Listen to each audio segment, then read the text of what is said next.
जय आय असम, जय आय असम। मंच पर विराजमान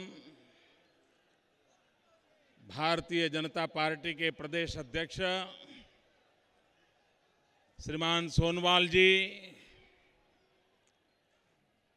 भारतीय जनता पार्टी के यहाँ के प्रभारी, पार्टी के वरिष्ठ नेता श्रीमान अहलुवालिया जी, यहाँ के लोकप्रिय सांसद के रूप में भूतकाल में जिन्होंने अनेक संघर्ष किए हैं, वैसे पार्टी की राष्ट्रीय उपाध्यक्षा आदरणीय विजया जी, सांसद श्रीमान रमन डेका जी, श्री राजन गोहाई जी, श्रीमान कबीर जी, श्री प्रसन्न फुकन जी, श्रीमान रंजीत दास जी, मंच पर विराजमान पार्टी के सभी वरिष्ठ नेतागण और इतनी विशाल संख्या में पधारे हुए असम के प्यारे भाइयों और बहनों,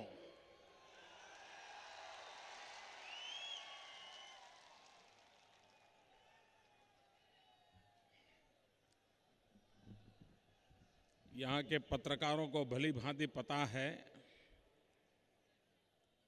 कि मैंने पार्टी के संगठक के रूप में असम में मुझे काम करने का सौभाग्य मिला था। यहाँ के हर छोटे मोटे इलाके में मुझे प्रवास करना होता था। यहाँ के लोगों की पीड़ा को, उनकी भावनाओं को मैं भली भांति जानता हूं, समझ पाता हूं।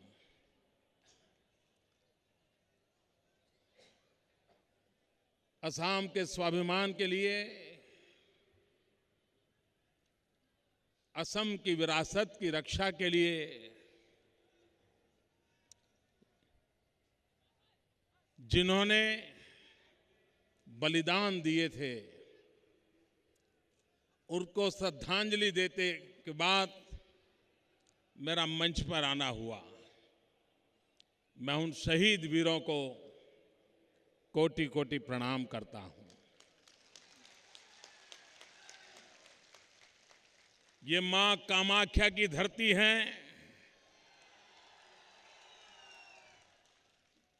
मां कामाख्या के आशीर्वाद के बिना कोई काम होना नहीं है। मैं इस पवित्र धरती को प्रणाम करता हूं। जब असम की याद करते हैं तो एक के बाद एक उन सभी महापुरुषों की श्रृंखला हमारी आंखों के सामने इतिहास के रूप में हमें प्रेरणा देती नजर आ रही है। भास्कर वर्मा जी हो, गोपीनाथ बारदोलाई जी हो, लचित बरफुकन जी हो, श्रीमंता शंकर देवा का पुण्य स्मरण हो, माधव देवा की भक्ति हो, अजान फकीर का सूफी नाद हो, नर नारायण हो, कनकलता जी हो, विष्णु राभा जी हो, लक्ष्मीकांत जी बेजबोरा हो, श्रीमान भूपेन हजारिका जी याद हो, सती जयमती जी का स्मरण हो, सती राधिका जी का स्मरण हो। भाइयों बहनों, कितने महापुरुष इस धरती ने दिए हैं, कितने वीर पुरुष दिए हैं। गोपीनाथ जी ने तो सरदार वल्लभ भाई पटेल के साथ कंधे से कंधा मिलाकर के असम को पाकिस्तान में जाने से बचा लिया था।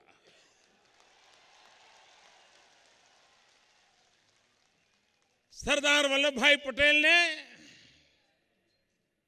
देश की एकता का एक महान काम किया था और इसी धरती के लाल गोपीनाथ जी ने कंधे से कंधा मिलाकर के सरदार वल्लभ भाई पटेल का साथ दिया था। लेकिन भाइयों बहनों, दिल्ली की सरकार एक ही परिवार की पूजा में व्यस्त है।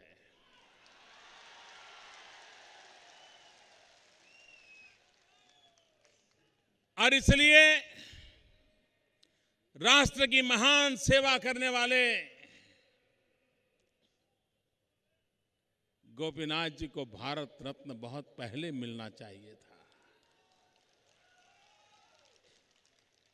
ये अटल बिहारी वाजपेयी की सरकार आई और उन्होंने इस पवित्र काम को पूरा किया था और आसाम का गौरव बढ़ाया था। भाइयों बहनों, कांग्रेस के नेता इतने छोटे मन के हैं,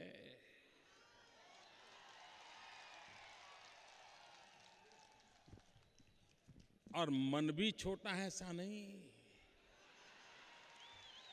उनकी सोच भी छोटी है, उनके सपने भी बहुत छोटे हैं, उनकी दृष्टि भी बहुत पास की है, दूर की नहीं है। और इसी का नतीजा है कि जिन्हें आजादी के बाद कभी सरदार वल्लभ भाई पटेल की याद नहीं आई, उनको गोपीनाथ जी की याद कहां से आएगी, कहां से आएगी।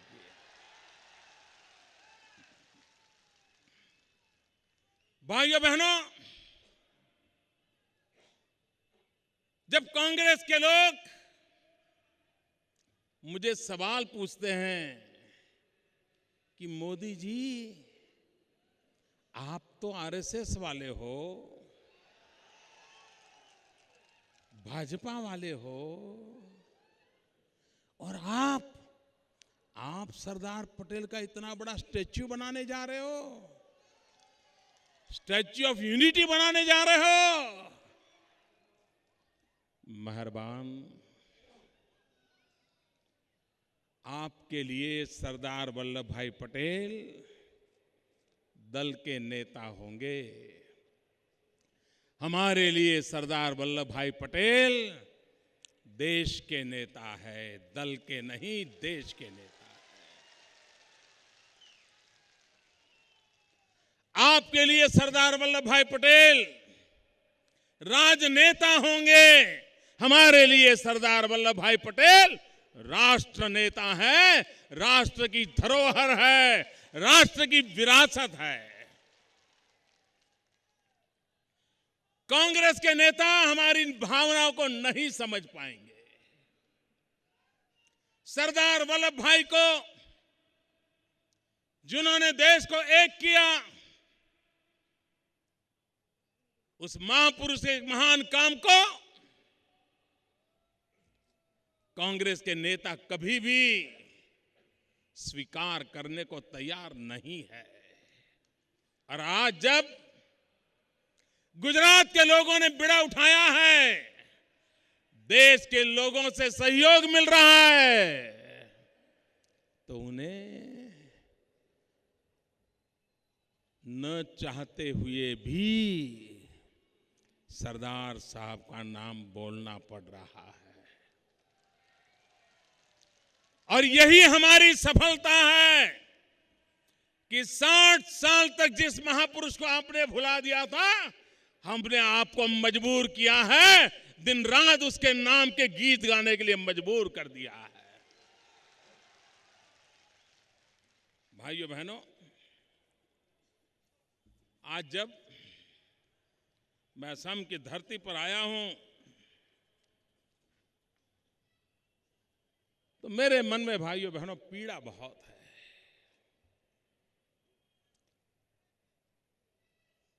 प्राकृतिक संपदा से भरा हुआ लबालब प्राकृतिक संपदा का, चाहे भू संपदा हो, जल संपदा हो, जंगल की संपदा हो, असम के पास क्या नहीं है। उसके बाद भी असम गरीब क्यों है? एक समृद्ध प्रदेश के लोग इतने गरीब क्यों हैं? कौन जिम्मेवार है इसके लिए? कौन जिम्मेवार है भाइयों? कौन जिम्मेवार है? आपको पता है ना, तो फिर जेलते क्यों हो?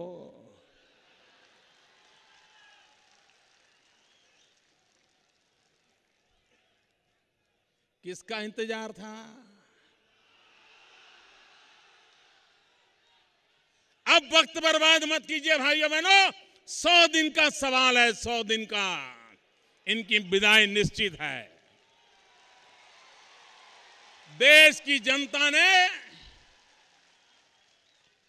उनको विदाई देने का फैसला कर लिया है।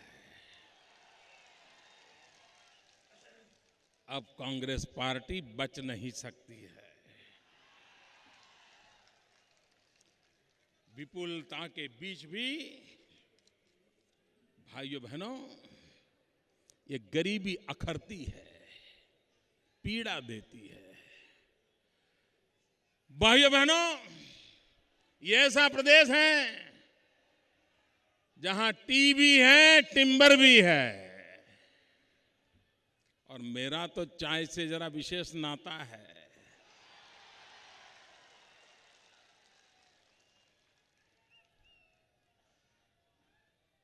ये आपके हाथ से आई हुई चाय की पत्ती को बचपन में उबाल उबाल करके हम लोगों में ऊर्जा भरते थे। भाइयों बहनों, मेरे आसाम की चाय हिंदुस्तान के कोटि कोटि लोगों की सुबह ऊर्जावान बना देती है। लेकिन वही मेरा आसाम आज ऊर्जा के लिए परेशान महसूस हो रहा है। भाइयों बहनों, ये आसाम बहुत ही शांतिप्रिय लोग हैं। मैं यहां रहा हूं, इतने प्यारे लोग हैं, इतने शांतिप्रिय है। जब बिहू मनाते तो ऐसी मस्ती से मनाते हैं।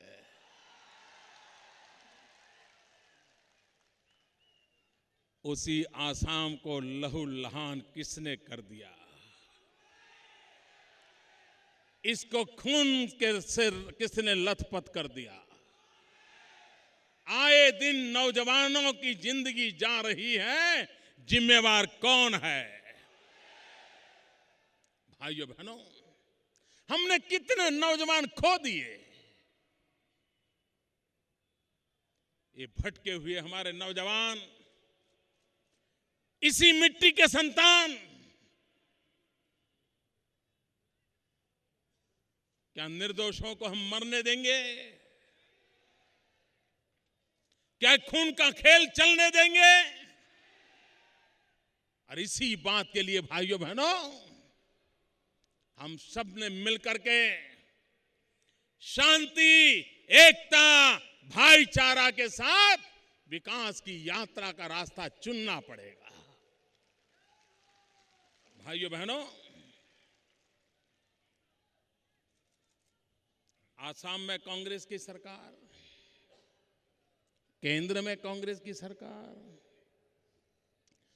और आपने तो देश को प्रधानमंत्री दिए हैं। देश के प्रधानमंत्री यहां से चुन करके जाते हैं। 23 साल से आप उनको भेज रहे हैं। भाइयों बहनों, आप मुझे बताइए, आपने इतना बड़ा इन्वेस्टमेंट किया, क्या मिला आपको? मुझे बताइए, क्या मिला? क्या मिला मुझे बताइए भैया, क्या मिला मुझे बताइए भैया। प्रधानमंत्री जी,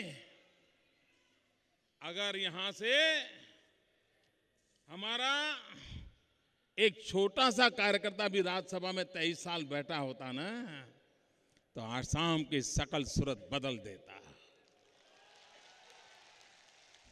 आप तो प्रधानमंत्री पद पर बैठे हो, और इसलिए मेरे आसाम के भाइयों बहनों, 23 साल से आपके प्रतिनिधि हो,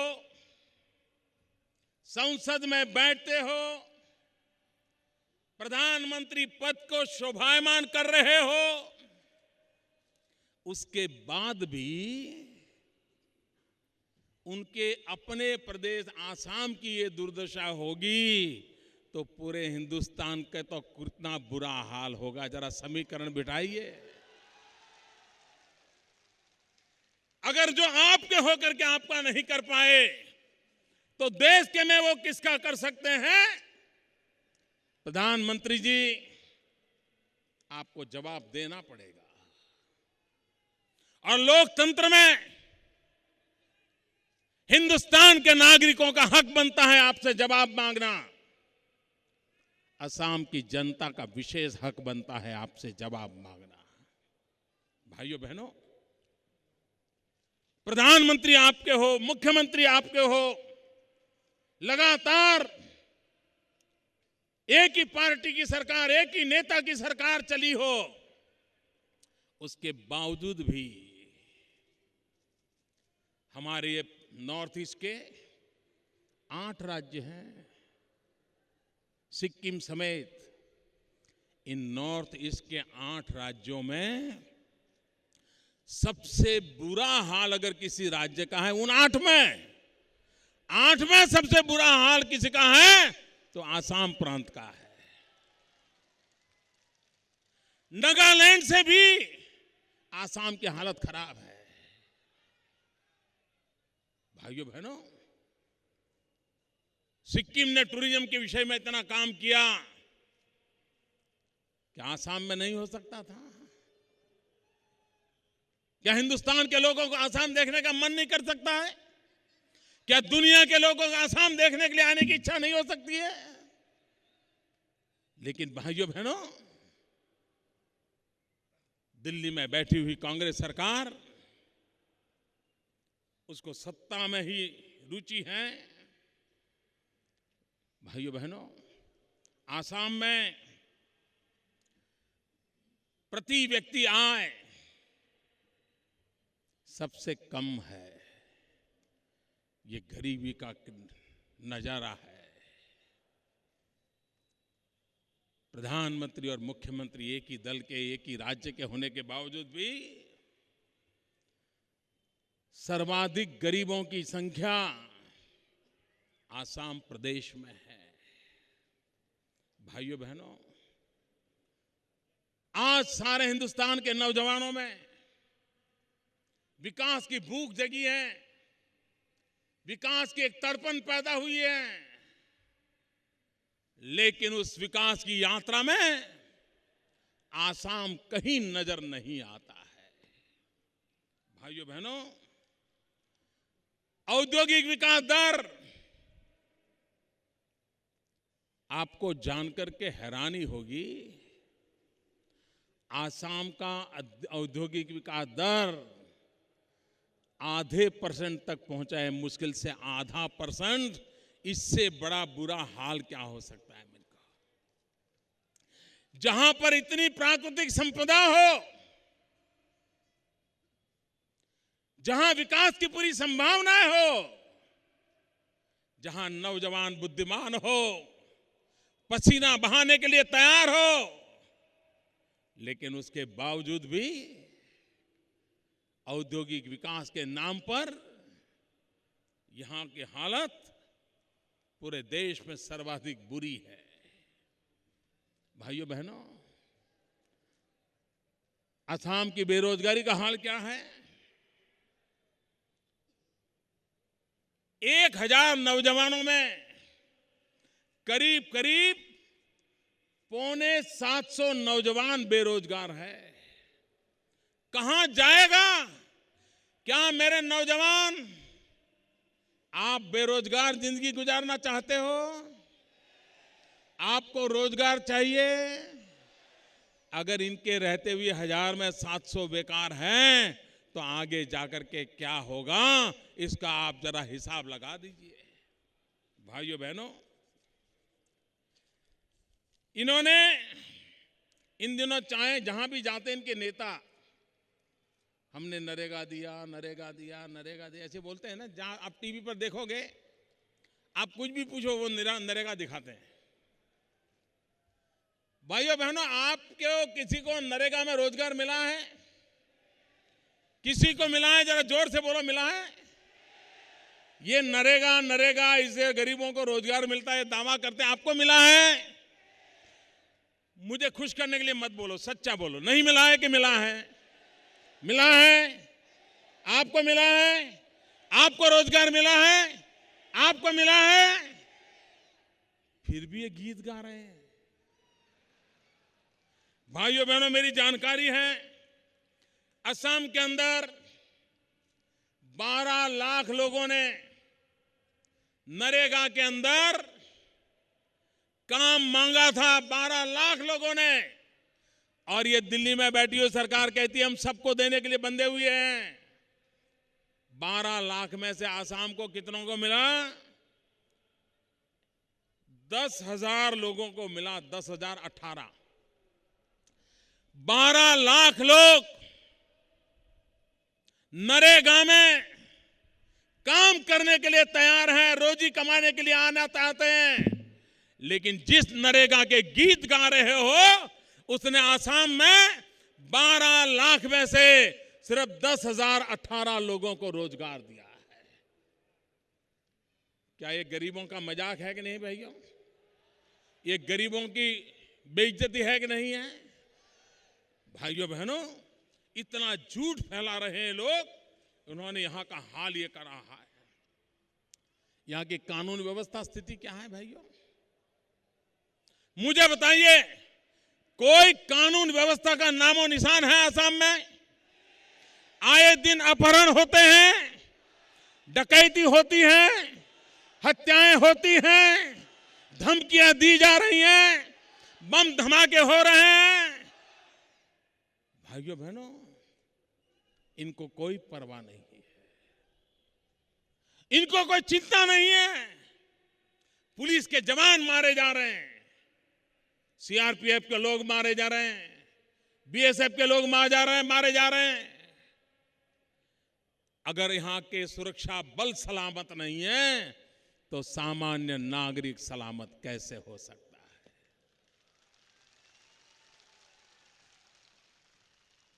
भाइयों बहनों,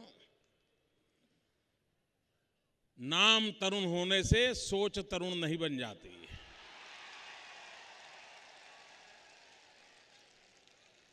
अगर बदलाव लाना है तो सोच भी तरुण होनी चाहिए।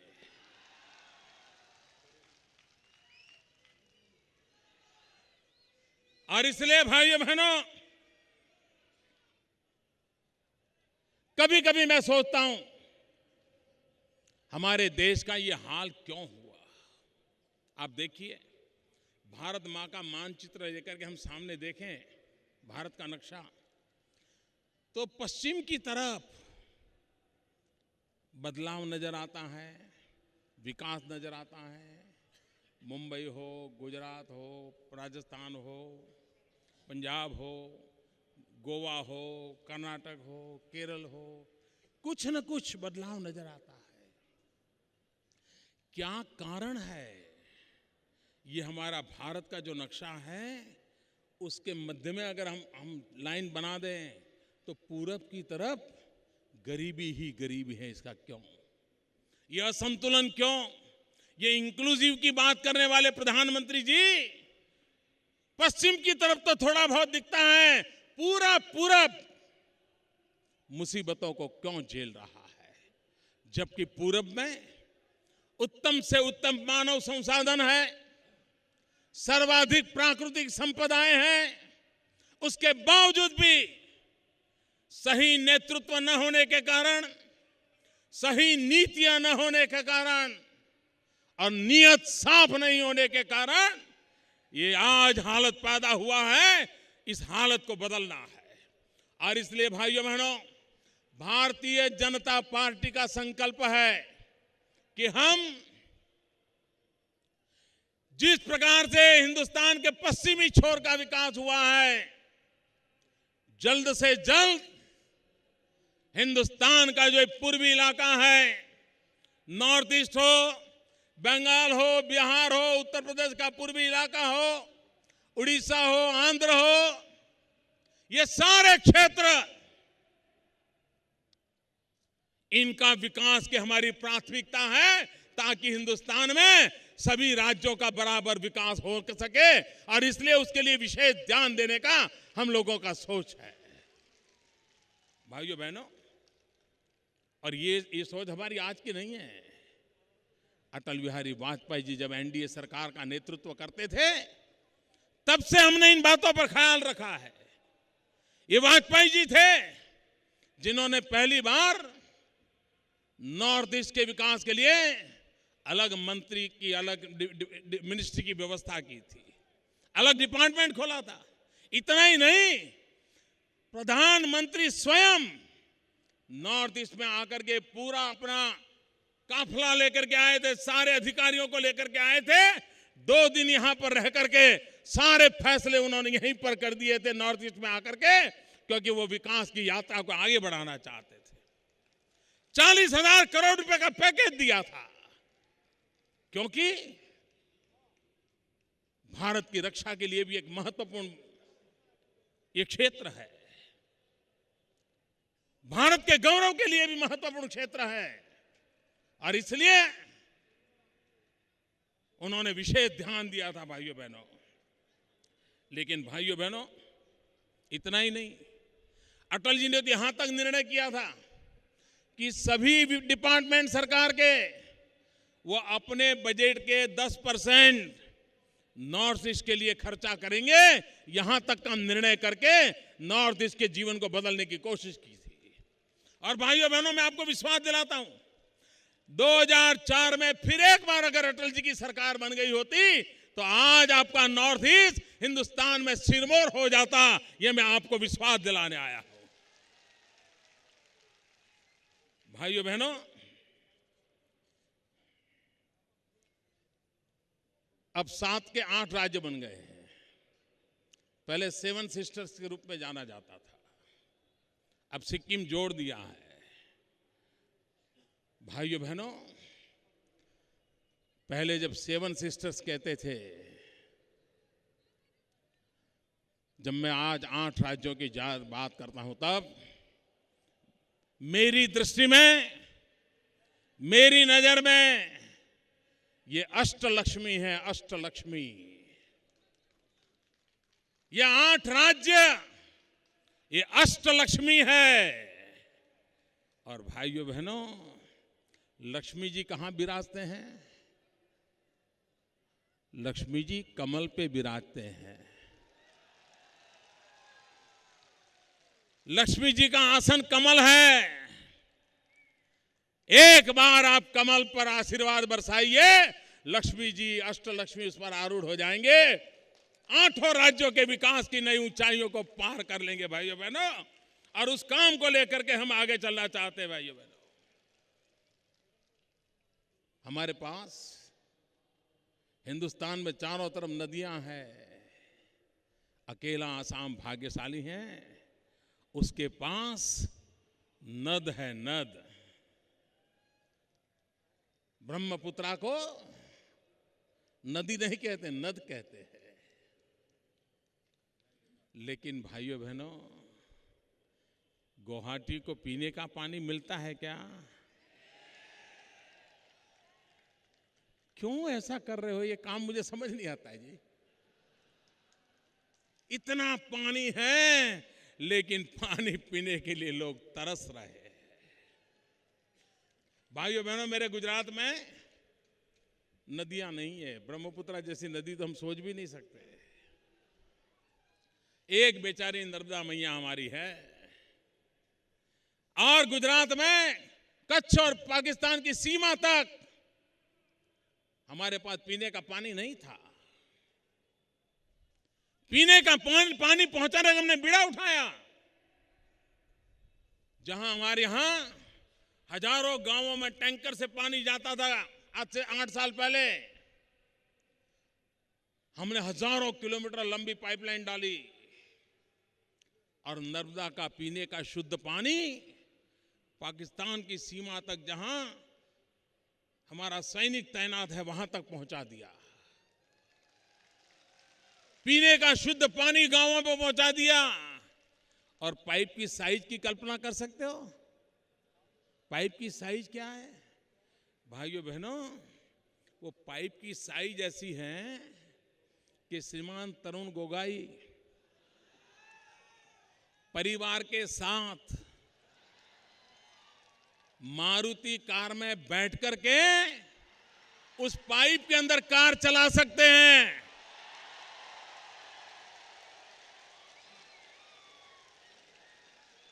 इतनी बड़ी पाइप लाई की है और हमने पानी पहुंचाया है। और ये सरकार देखिए, पानी बहता रहा है, पीने के लिए तरसता रहा है शहर। ये गुड गवर्नेंस का तकाजा है भाइयों। कौन कहता है रास्ते नहीं निकल सकते हैं? मुसीबतें आती हैं, लेकिन मुसीबतों के रास्ते भी खोजे जा सकते हैं। लेकिन इसके लिए नेता चाहिए, नीति चाहिए, और सबसे बड़ी बात नीयत चाहिए। भाइयों बहनों, अटल जी ने एक सपना संजोया था नदियों को जोड़ने का, और देश के प्रबुद्ध लोग इस मिशन में जुड़े थे। काफी योजना आगे बढ़ी थी, और नदियों को जोड़ने से लोगों को पीने का शुद्ध पानी मिलना है, खेत में पानी पहुंचना है, बाढ़ से भी बचना है, सूखे से भी बचना है। ऐसा उत्तम काम होता है। तो किसी ने सुप्रीम कोर्ट में पीआईएल कर दी। सुप्रीम कोर्ट ने मनमोहन सिंह जी की सरकार को डंडा मारा और कहा ये काम जल्दी करो, कमेटी बनाओ, क्या हो रहा है बताओ। भाइयों बहनों, उन्होंने कमेटी बनाने में 15 महीने लगा दिए। इनकी गति देखो, इनकी गति। और अगर गति ऐसी है तो मति कैसी होगी, इसका आप अंदाज कर सकते हो। और इसलिए भाइयों बहनों, आज जब मैं नौजवानों के बीच आया हूं, तब हिंदुस्तान भाग्यवान है। 65% जनसंख्या 35 साल से कम आयु की है। जिस देश के पास 65% जनसंख्या ऐसी नौजवान हो, यौवन से भरी हुई हिंदुस्तान की धरती हो, अगर उस नौजवानों के हाथ में हम हुनर नहीं देंगे, अगर हम नौजवानों को काम का अवसर नहीं देंगे, तो ये डेमोग्राफिक डिविडेंड डेमोग्राफिक डिफिकल्टी में बदल सकता है। समय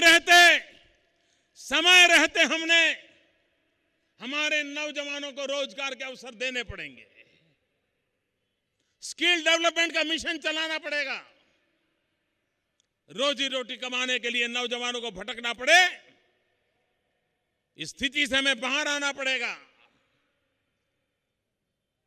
और हिंदुस्तान के नौजवान में दम है, उसको मौका दिया तो स्थितियों को पलट सकता है। भाइयों बहनों, रोजगार को प्राथमिकता दिए बिना हम हिंदुस्तान के भविष्य को सुनिश्चित नहीं कर सकते हैं।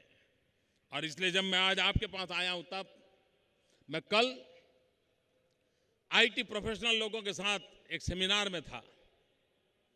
तब मैंने उनसे पूछा, मैंने कहा भाई, सारी दुनिया के लोग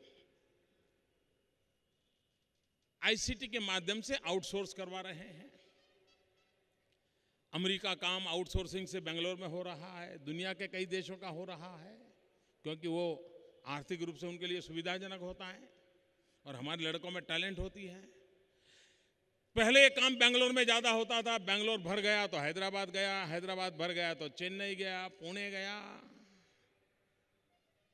क्या ये काम आसाम में नहीं हो सकता है क्या? ये काम नॉर्थ ईस्ट में नहीं हो सकता है क्या? क्या ये काम छोटे शहरों में नहीं हो सकता है?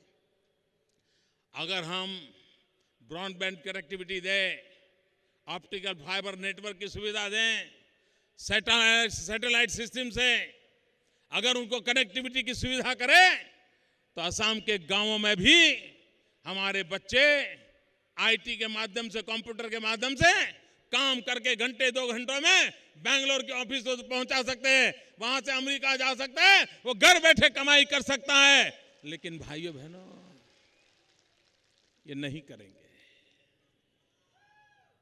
अगर मैं ये कहता हूं तो कहते हैं मोदी जी बात तो सही है, लेकिन बिजली कहां है? अरे कहां है तो बिजली लाओ।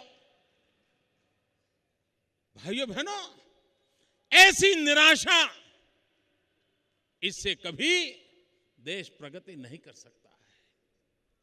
तकलीफें होगी, मुसीबतें होगी, कठिनाइयां भी होगी, लेकिन इरादा तो चाहिए।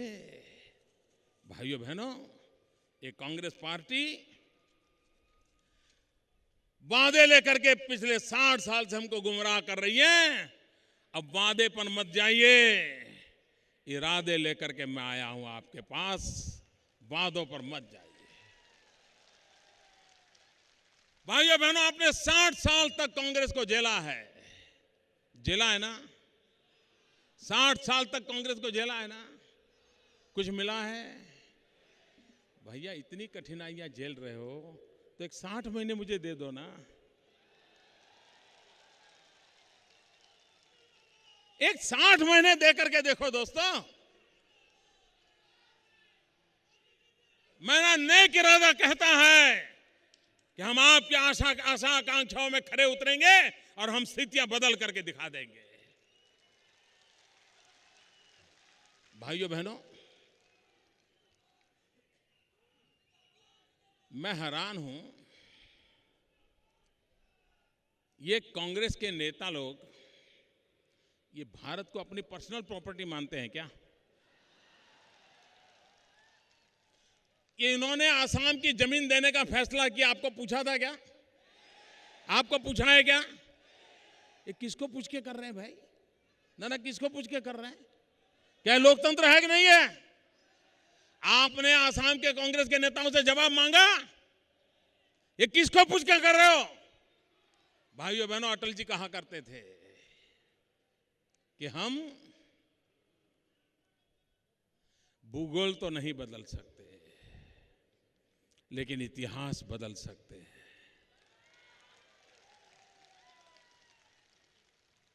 जो पड़ोसी है, पड़ोसी रहने वाला है, लेकिन भाइयों बहनों, हम एक नया इतिहास तो बना सकते हैं। हमारी अस्मिता की रक्षा करते हुए, हमारी जल, जमीन, जंगल की रक्षा करते हुए, हमारी परंपराओं की रक्षा करते हुए, हम अड़ोस पड़ोस के साथ मजबूत मधुर रिश्ते भी तो बना सकते हैं। लेकिन अगर आप में ही दम नहीं है तो आपसे दोस्ती कौन करेगा? और दोस्ती करके मरेगा क्या? अगर आपके सीने में दम है तो दोस्त भी मिल जाते हैं। पहले आप में दम होना चाहिए। भाइयों बहनों, मैं हैरान हूं,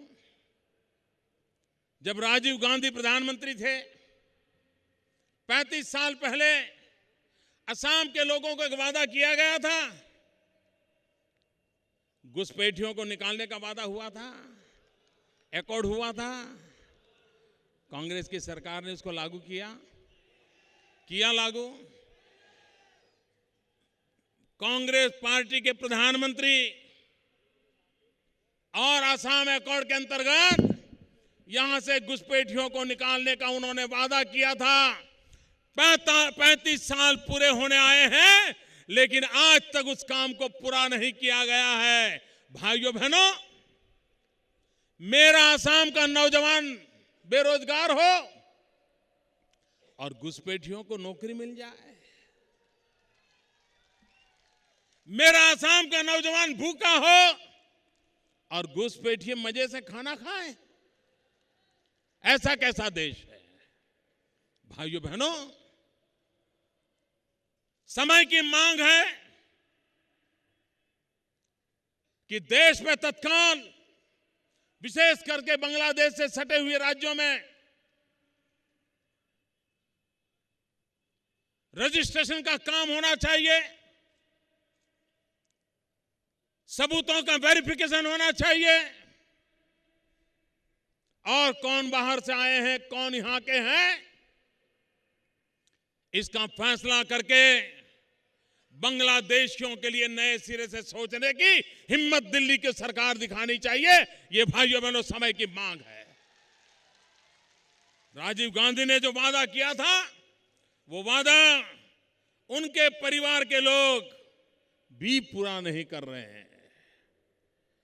वो करे या न करे, हम करके दिखाएंगे।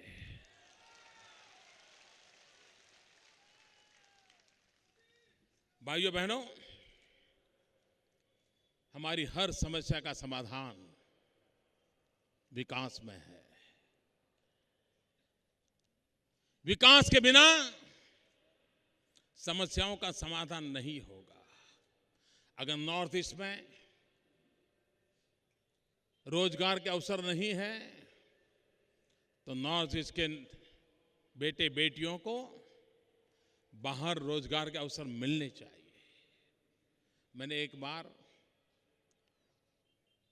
हमारी नॉर्थ ईस्ट के मुख्यमंत्रियों से एक बार बात की थी, मैंने हमारी ऑल इंडिया मीटिंग में। मैंने कहा, आपके राज्यों में से 200 विमेन पुलिस आप मेरे गुजरात में दीजिए। 8 राज्य हैं, 1600 हो जाएंगे। 2 साल के लिए मेरे यहां प्रोबेशन पे रहे,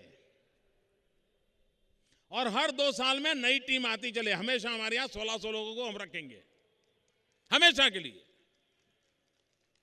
उनको रोजगार मिल जाएगा। हमें इंग्लिश बोलने वाली अच्छी पुलिसमैन, क्योंकि हमें टूरिज्म डेवलप करना है, जहां भाषा का बड़ा महत्व है, तो हम टूरिज्म पुलिस को डेवलप करना चाहते हैं, तो वो काम हो जाएगा हमारा। और बदले में क्या होगा, मान लीजिए 1600 पुलिस में हमारे यहाँ से लोग यहाँ गुजरात में आकर के रहते हैं, 2 साल रहते हैं, तो 5-10 परिवार से तो उनका अच्छा परिचय हो जाएगा। उन 5-10 परिवार को कभी न कभी मन करेगा, चलो यार एक बार उनके यहाँ हो आए। इन 1600 लोगों के माध्यम से 15-20 हज़ार लोग टूरिस्ट के नाते यहाँ आना शुरू हो जाएंगे कि नहीं आना हो जाएंगे। आप कल्पना कर सकते हैं कितना बड़ा नेशनल इंटीग्रेशन होगा, कितनी बड़ी रोजगार की संभावनाएं पैदा हो जाएगी, कितने नए होटल खुल जाएंगे। लेकिन भाइयों बहनों, इन्होंने कुछ नहीं किया। मेरा निमंत्रण आज भी है, मैं फिर एक बार नॉर्थ ईस्ट के मुख्यमंत्रियों से आग्रह करता हूं, आपके राज्य में से 200, और ये शुरुआत होगी, आगे चलकर के और क्षेत्र भी खुल सकते हैं।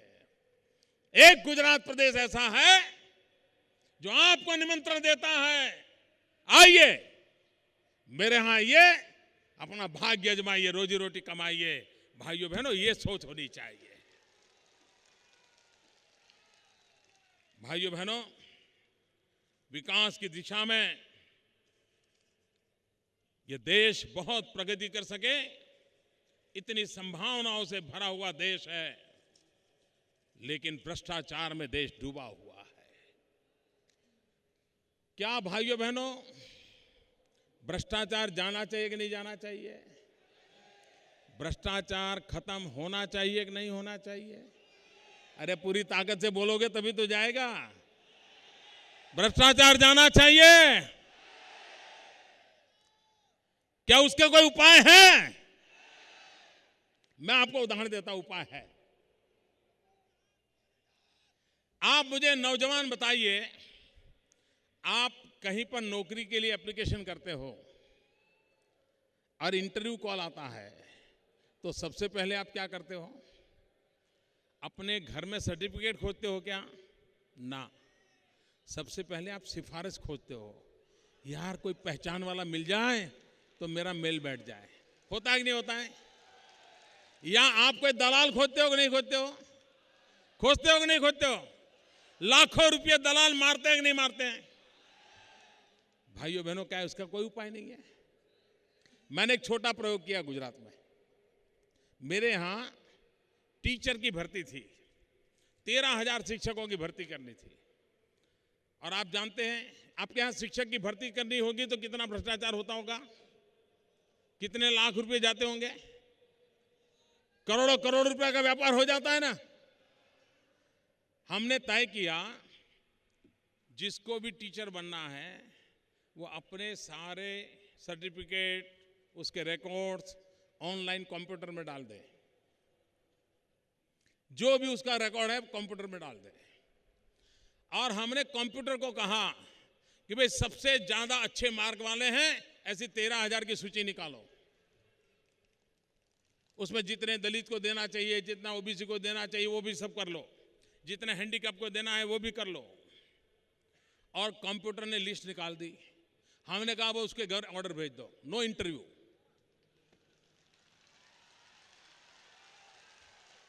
भ्रष्टाचार गया कि नहीं गया? नौकरी मिली कि नहीं मिली? अच्छे लोग आए होंगे कि नहीं आए होंगे? कोई सिफारिश करनी पड़ी क्या? किसी नेता का कुर्ता पकड़ना पड़ा क्या?